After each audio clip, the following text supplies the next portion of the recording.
Hi, Dutch.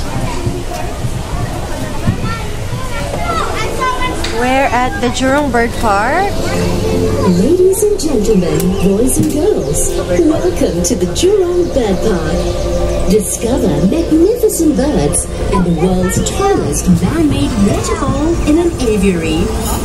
These are some of the fascinating things we will catch a glimpse of. So relax. Wait, hindi ako sunod din. Ayan. Oh, wow. Hi. So we're here now. Later, may show At the time. Jurong Bird Park, there's so much to see and do.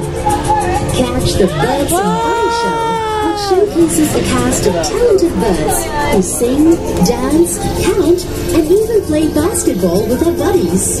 At 11 a.m. and 3 p.m. Located at the Pools Amphitheater.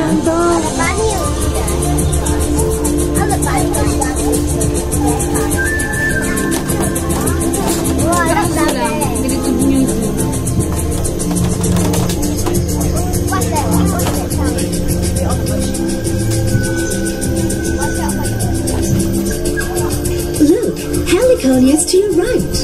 Bright and colorful blooms commonly found in a tropical rainforest. The Jurong Bird Park is one of the largest heliconia collection center in the world and the only one in Asia. Wow!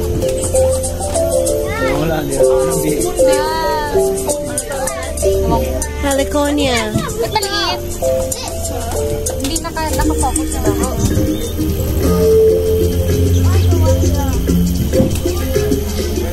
To your right, dazzling bright red orange birds, the scarlet ibises.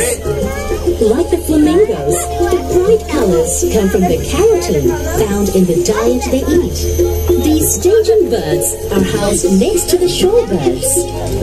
Ganita!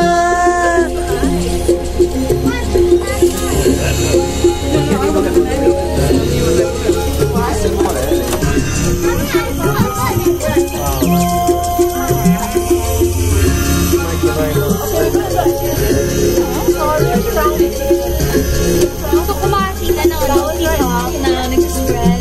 Really? Pwede yun magpita ng cover.